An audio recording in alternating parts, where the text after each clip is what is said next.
गुलशन market चौक से मदनी चौक over bridge तक आए रोज पेश आने वाले ट्रैफिक हादसात से शहरियों को महफूज रखने के लिए अंजुमने ताजरान गुलशन मार्केट के सदर चौधरी मोहम्मद इलियास ने अपनी मदद आप के तहत सड़क के दरमियान डिवाइडर नस्ब करवा दिया। इस इक़दाम का बुनियादी मकसद तेज रफ्तार और बेहंगम ट्रैफिक के बायस होने वाले हादसात, गलत क्रॉसिंग और वन वे की खिलाफ वर्जियों की रोकथाम है।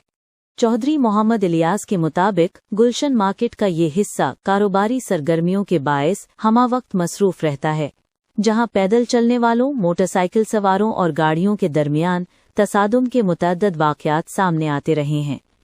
उनका कहना था कि इस इलाके में ट्रैफिक दबाव के बायस कई हादसात रिपोर्ट हो चुके हैं, जिनमें शहरी जख्मी भी हुए।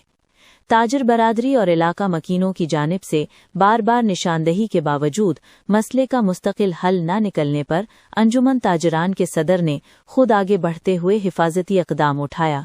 इस मौका पर सदर अंजुमन ताजरान चौधरी मोहम्मद इलियास ने बताया कि डिवाइडर लगाने का फैसला इलाका मकीनों, दुकानदारों और ट्रैफिक पुलिस से मुशावरत के बाद किया गया है, ताकि हादसात में नुमाया कमी लाई जा सके। उनका कहना था कि ताजरों का मकसद सिर्फ कारोबारी सरगर्मियों तक महदूद नहीं, बल्कि अवामी तहफ़्फ़ुज़ भी उनकी जिम्मेदारी है और अगर ज़रूरत पड़ी तो मज़ीद इस्लाहाती इक़दामात भी किए जाएंगे।